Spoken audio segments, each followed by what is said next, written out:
Pujian dan syukurku ku bawa padamu, dengan rendah hati ku persembahkan.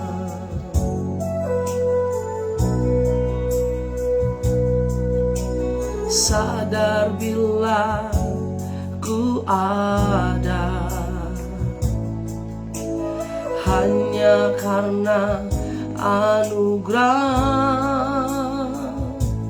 bukan karena kekuatanku.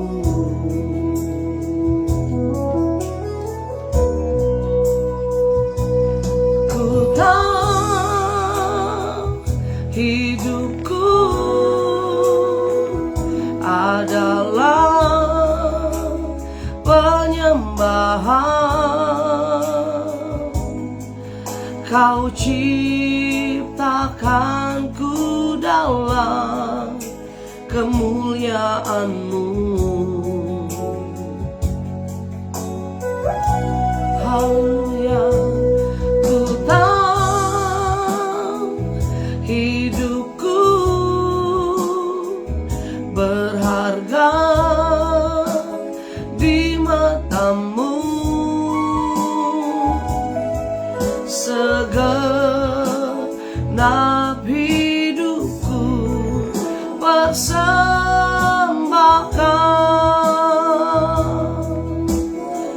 Ini pujian kami Tuhan, pujian dan syukurku ku bawa padamu, dengan rendah hati ku persembahkan. Oh, sadar bila ku ada hanya karena anugerah, bukan karena kekuatanku. Haleluya. Ku tahu hidupku adalah penyembahan. Kau ciptakanku dalam kemuliaan-Mu. Haleluya. Ku tahu hidupku berharga di mata-Mu.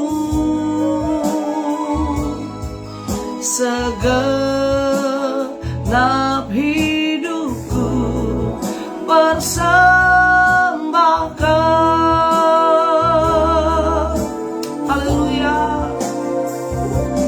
Ku tahu hidupku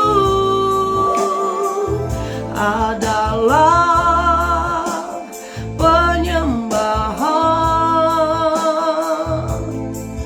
Kau ciptakanku dalam kemuliaan-Mu. Oh, ku tahu hidupku berharga di mata-Mu. Segenap hidupku persembahkan. Segenap hidupku persembahkan.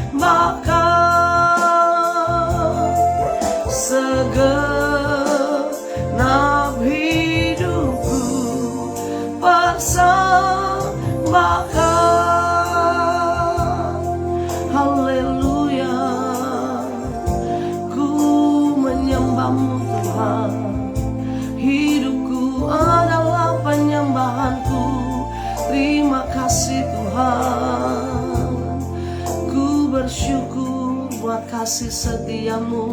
Haleluya, haleluya. Terima kasih Tuhan, kami memuji-Mu Bapa, kami menyembah Engkau Tuhan, Allah yang setia, yang ajaib, Engkau luar biasa. Terima kasih Yesus. Ini sukacita kami, kembali kami ada di hari yang baru, berkat yang baru, sukacita yang penuh dengan anugerah Tuhan. Terima kasih Tuhan, kami boleh ada sebagaimana kami ada berkat kemurahan Tuhan. Dan di hari ini kembali kami akan merenungkan firman Tuhan. Kami buka hati kami Bapa, berfirman buat kami apa yang mau Tuhan taruh dalam kehidupan kami. Kami mau berjalan dalam rencana Tuhan sepanjang hari ini. Di dalam nama Tuhan Yesus kami berdoa. Haleluya, amin. Haleluya, amin. Shalom saudara yang dikasihi Tuhan, puji Tuhan. Selamat hari yang baru. Kita boleh ada sebagaimana kita ada berkat anugerah kemurahan Tuhan. Saudara, Kisah Para Rasul pasal 13, Kisah Rasul 13 ayat yang ke-22. Setelah Saul disingkirkan, Allah mengangkat Daud menjadi raja mereka. Tentang Daud, Allah telah menyatakan, Aku telah mendapat Daud bin Isai, seorang yang berkenan di hatiku dan yang melakukan segala kehendakku. Saudara, firman ini sering kali kita dengar bagaimana menjadi ayat kebanggaan kita ketika ternyata dari sekian banyak orang Tuhan punya anak kesayangan, saudara. Bukan berarti kita gak disayang Tuhan, tetapi dari semua banyak nabi Tuhan, semua banyak hamba-hamba Tuhan, semua banyak pahlawan iman di dalam Alkitab, hanya Daud yang disebut berkenan di hatiku, kata Tuhan. Setelah Saul disingkirkan, kita tahu kisah ini bahwa Saul, raja pertama Israel, disingkirkan Allah karena dia tidak taat kepada Allah. Apa yang menjadi perintah Allah, Saul tidak lakukan. Padahal sebetulnya belum tentu itu kesalahan yang sangat fatal, saudara. Tetapi apa yang menjadi perintah Allah, taati saja, itu kuncinya. Nah, saudara yang dikasihi Tuhan, setelah Saul disingkirkan Allah mengangkat Daud menjadi raja mereka. Dan waktu Daud diangkat, Daud dipilih di antara orang sekian ribu banyak orang Israel saat itu. Bahkan kita gak usah bicara tentang sekian ribu banyaknya orang Israel atau beribu-ribu banyaknya orang Israel, berlaksa-laksa banyaknya orang Israel. Tetapi kita perhatikan saja, Daud dipilih Allah dari antara saudara-saudaranya. Daud punya 7 saudara-saudara laki-laki yang semuanya pahlawan, semua gagah perkasa. Tapi kenapa dari banyaknya saudara-saudaranya hanya ternyata Daud yang dipilih? Dari sekian anak-anak Isai disuruh maju, Samuel datang ke rumahnya. Mereka datang satu persatu ke hadapan Samuel. Tetapi Samuel tanya sama Tuhan, ini kah Tuhan? Bukan. Satu persatu dari Eliab, Abinadab, kemudian Syama, semua saudara-saudara Daud datang. Tetapi jawab Tuhan, bukan ini orangnya. Sampai Samuel bingung, ini udah semuanya bagus-bagus, gagah-gagah semua ganteng-ganteng, tetapi semuanya bukan. Sampai mungkin Samuel bilang, udah gak ada lagi orang di sini. Sampai Samuel tanya lagi sama papanya Daud, masih adakah anakmu? Even itu tidak diperhitungkan oleh papanya, karena memang mungkin perawakan Daud masih sangat muda. Dan apa yang terjadi, Isai baru ingat ketika Samuel tanya, saudara. Dan apa yang terjadi, ada anakku masih satu, dia masih menggembalakan domba. Even itu tidak diperhitungkan oleh ayahnya, seorang raja besar yang nantinya akan menjadi nenek moyang dari Mesias. Tidak diperhitungkan oleh orang terdekatnya sendiri. Saudara, kenapa? Orang yang tidak diperhitungkan bahkan oleh papanya, oleh orang yang sangat dikasihinya, untuk menjadi orang yang berkenan di hatinya Tuhan, bahkan itu Tuhan pilih. Nah, saudara yang dikasihi Tuhan, dalam kehidupan Daud, kita tahu siapa Daud. Daud seorang penggembala, dia seorang gembala. Tetapi bukan hanya dia seorang gembala, dia seorang penyembah. Waktu dia menyembah Tuhan, itu gak perlu dilihat oleh orang lain. Dia menyembah Tuhan di saat-saat pekerjaannya, di saat-saat dia mengembalakan kambing domba ayahnya. Waktu disitulah, di saat-saat dia punya hubungan yang manis dengan Tuhan. Di saat itulah dia bangun satu hubungan yang erat dengan Tuhan. Nobody knows Even itu tidak ada orang yang satu pun yang tahu. Saudara yang kasih Tuhan, dan itulah ternyata yang membuat Daud sangat berkenan di hatinya Tuhan. Hari ini kita mau belajar kenapa Daud disebut Tuhan berkenan di hatinya. Saya juga mau saudara disebut Tuhan, Dewi berkenan di hati Tuhan. Dan saya percaya saudara semua juga mau disebut Tuhan berkenan di hatinya Tuhan. Jangan minder dulu, karena bisa saudara, kita bisa disebut Tuhan berkenan di hatiku, asalkan kita juga lakukan hal-hal yang Daud lakukan. Kenapa Daud disebut Tuhan berkenan di hatinya Tuhan? Saya perhatikan atau saya pelajari saudara, yang pertama Daud itu disebut berkenan di hatinya Tuhan karena dia pribadi yang taat sama Tuhan. Apapun yang Tuhan suruh dia lakukan, apapun yang Tuhan perintahkan dia ikuti.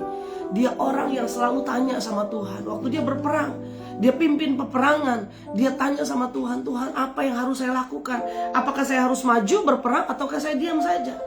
Dia selalu taat sama Tuhan, dia selalu ikuti apa yang menjadi arahannya Tuhan, pimpinannya Tuhan. Nah, seringkali kita dengar arahannya Tuhan, seringkali kita dengar firman Tuhan, tapi kita gak mau ikutin arahnya Tuhan. Kita gak mau ikuti pimpinannya Tuhan. Tuhan bilang hari ini begini, tetapi kita bilang nanti deh Tuhan, saya mau taat nanti deh waktu saya udah sukses, saya mau taat nanti deh waktu saya udah diberkati. Saudara yang kasih Tuhan, mau saudara diberkati atau tidak, apapun keadaan kita hari ini, ayo belajar taat sama Tuhan. Sama-sama bilang sama saya mau taat sama Tuhan. Daud disebut berkenan di hatinya Tuhan karena dia taat sama Tuhan. Dia taat, dia ikuti perintah Tuhan, dia andalkan Tuhan. Waktu Tuhan suruh dia pegang tangan Tuhan. Waktu Tuhan suruh, mungkin waktu dia lawan Goliat juga dia gak seberani itu saudara, tetapi dia taat sama pimpinan Tuhan. Saya percaya Roh Kudus yang memimpin dia untuk dia berani maju berperang. Akhirnya Tuhan yang dia andalkan yang memberikan kemenangan buat Daud. Saudaraku, mungkin kita seringkali melayani Tuhan. Saudara bisa dipakai Tuhan dalam banyak hal. Saudara dikasih talenta banyak sama Tuhan. Tetapi apakah dalam hidup kita hidup dalam ketaatan, kita hidup dalam pimpinan Tuhan, atau kita hidup sendiri, kita jalan sendiri? Hari ini kita belajar, kalau kita mau disebut Tuhan berkenan di hatinya Tuhan, kita mau jadi pribadi yang taat sama Tuhan. Sama-sama sekali lagi bilang, saya mau taat. Saya mau taat. Dalam keadaan yang gawat sekalipun, dia taat sama Tuhan. Yang kedua, kenapa Daud disebut Tuhan berkenan di hatinya Tuhan? Karena Daud memiliki hati yang luar biasa. Kenapa saya bilang hatinya luar biasa? Karena seorang raja yang bernama Saul kejar-kejar dia mau bunuh saudara. Satu peristiwa ini membuat saya sadar bahwa Daud punya hati yang luar biasa. Berapa banyak dari kita baru disakiti dikit aja sama teman, sama keluarga, sama saudara kita, kita rasanya berdoa udah gini, Tuhan kalau bisa Tuhan ambil dia, kalau bisa Tuhan hancurin hidupnya. Berapa banyak dari kita punya hati yang busuk saudara. Disakitin sedikit kita maunya dendam, kita maunya balas, kita maunya kecewa. Tetapi Daud punya hati yang luar biasa. Daud punya kesempatan untuk bunuh Saul. Siapa Saul? Musuh bebuyutannya. Dia punya kesempatan itu, tetapi Daud tidak ambil kesempatan itu untuk balas dendam. Kenapa? Karena Daud tahu dia Allah yang dia sembah adalah Allah yang dahsyat, Allah yang pasti membalas setiap perbuatan orang-orang yang jahat terhadapnya. Kalau kita sadar itu, kita tahu itu, kita mau seperti Daud, kita gak perlu balas orang yang jahat sama kita. Biar aja, ampuni aja, berkati aja. Daud bilang apa? Aku tidak akan menjamah orang yang Tuhan urapi. Waktu sekelilingnya nyakitin dia, waktu musuh-musuhnya banyak mengelilingi dia, dia tidak cari perlindungan, dia tidak cari perlawanan, dia tidak ajak pasukan-pasukannya berperang, ayo kita lawan aja, tidak. Yang dia cari adalah hadirat Tuhan. Dia suka menyembah Tuhan saudara. Karena itu hati yang luar biasa juga didukung oleh kehidupan kita yang suka menyembah. Kalau kita suka menyembah Tuhan, saya percaya hati kita juga luar biasa. Karena kita tahu siapa yang kita sembah. Allah yang kita sembah adalah Allah yang dahsyat, Allah yang hebat, Allah yang besar, Allah yang gak pernah membiarkan hati kita busuk, Allah yang gak pernah membiarkan hati kita kotor saudara. Karena itu Daud kenapa disebut berkenan? Karena dia memiliki hati yang luar biasa. Dia gak dendam, dia gak sakit hati, dia gak kecewa sekalipun itu layak dia lakukan. Dia pantas melakukan itu. Dia bukan hanya jago dalam penyembahan, bukan hanya jago dalam bermain musik. Dia waktu itu ahli dalam main kecapi sehingga Saul panggil dia, dan waktu dia main kecapi roh jahat yang ada dari diri Saul itu undur, saudara. Begitu luar biasa pengurapan yang ada sama Daud.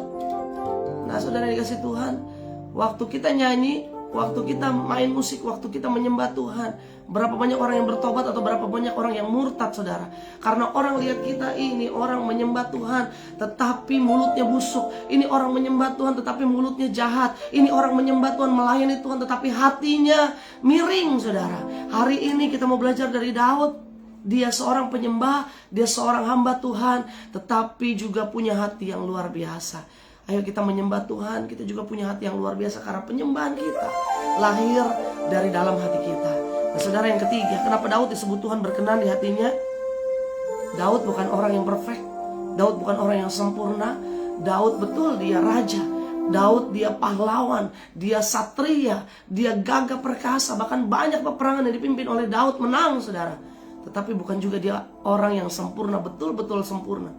Daud juga punya kekurangan. Tetapi di tengah kekurangannya, Daud, ini yang ketiga, Daud mau merendahkan hati dan bertobat, mengakui setiap kesalahannya. Waktu Daud salah, dia berzina dengan istri Uria yang bernama Batsheba, saudara. Bahkan dia bukan hanya berzina, bukan hanya melakukan kesalahan, dosa penyimpangan seksual ini, tetapi dia juga punya hati yang jahat ketika dia merencanakan pembunuhan Uria, saudara. Tadi bukan bilang hatinya baik, hatinya tulus, hatinya bersih. Nah, betul, dia pernah merencanakan pembunuhan kepada Uria. Tetapi karena sebabnya apa? Karena dia ingin menyelamatkan anak yang ada di dalam rahim Batsheba. Dia punya satu skenario jahat ketika peristiwa ini, saudara. Satu peristiwa paket ini, dia hamil Batsheba, dia berzina dengan Batsheba, kemudian dia coba tipu Uria supaya jangan bisa satu kamar dengan Batsheba malam itu, atau dia atur strategi yang jahat sebetulnya. Tetapi ini adalah satu paket kejahatannya Daud pada saat itu. Tadi saya bilang, Daud seorang yang luar biasa, tetapi dia juga bukan orang yang sempurna banget. Kita juga banyak kesalahan, kekurangan. Tetapi di tengah kesalahan, kekurangan kita, apakah kita mau punya hati yang mau cepat bertobat, cepat mengakui kesalahan kita dan bilang, Tuhan, aku tahu aku salah, aku tahu aku jahat, aku tahu aku kurang, aku banyak kelemahan. Tetapi di saat kelemahan kita, maukah kita berbalik sama Tuhan, kita bertobat dan mencari Tuhan? Apa yang terjadi? Waktu anak hasil hubungan gelapnya dengan Batsheba itu mati, dia melakukan waktu, mengambil waktu untuk berkabung, dan bukan hanya itu, dia mengambil waktu untuk bertobat, untuk mengakui semua pelanggarannya. Dia tidak membiarkan hidupnya hancur saat itu juga. Dia tahu bahwa Allah yang dia sembah, Allah yang maha kasih, Allah yang penuh pengampunan, dan dia mau lakukan lagi yang terbaik. Dia mau hidup yang baru, dia mau bertobat. Ini kunci yang ketiga. Daud berkenan di hatinya Tuhan karena Daud mau berubah, mau bertobat ketika ditegur oleh Allah melalui hamba Tuhan. Dan apa yang terjadi waktu dia bertobat dengan sungguh-sungguh. Jangan kita lakukan kesalahan, kita bertobat, balik lagi, saudara, ke kubangan yang sama, balik lagi ke dosa yang lama. Tapi waktu kita bertobat sungguh-sungguh, kita lakukan apa yang menjadi perintah Tuhan dengan sungguh-sungguh. Amin, saudara. Kalau kita mau, ayo. Setiap penyembahan Daud itu selalu berpadanan dengan karakternya. Penyembahannya sesuai dengan karakternya. Karakternya seorang yang luar biasa. Dia seorang yang taat. Dia seorang yang memiliki hati yang luar biasa. Dan yang ketiga, dia seorang yang mau ditegur, mau bertobat. Ketika kita salah, jangan kita malah bilang, dia yang salah. Saya bikin begini karena istri saya begini karena suami saya, karena dia duluan yang nyakitin saya, makanya saya lakukan. Nah, saudara, kita mau bertobat, kita mau akui kesalahan kita, dan kita mau berbalik kepada Tuhan. Inilah yang menjadi kunci kenapa Daud berkenan di hatinya Tuhan. Biarlah kita juga punya kerinduan itu, saudara. Miliki karakter penyembah seperti Daud yang senantiasa mau menyenangkan hati Tuhan, mau memuliakan nama Tuhan, sehingga kita pun bisa seperti Daud, menjadi kesayangannya Tuhan. Kita berdoa. Bapa, terima kasih Tuhan, hari ini Tuhan ingatkan kami. Seperti Daud yang berkenan di hatinya Tuhan, kami juga rindu Tuhan, sebut kami berkenan di hati-Mu Bapa. Kami mau punya karakter seperti Daud, karakter yang taat, karakter yang penuh dengan hati yang luar biasa. karakter yang mau bertobat, mau mengakui setiap kesalahan kekurangan kami. Ketika Tuhan tegur kami lewat firman-Mu, lewat hamba-hamba Tuhan, biar kami mau bertobat, kami mau berbalik dari setiap dosa-dosa kami. Ampuni Tuhan kalau kami ada kesalahan pelanggaran yang kami lakukan, dan biar kami boleh kembali kepada jalan Tuhan. Di dalam nama Tuhan Yesus, berkati setiap anak-anak-Mu sepanjang hari ini Bapa. Apapun aktivitas kami, kehidupan kami sepanjang hari, Tuhan berkati, Tuhan sertai.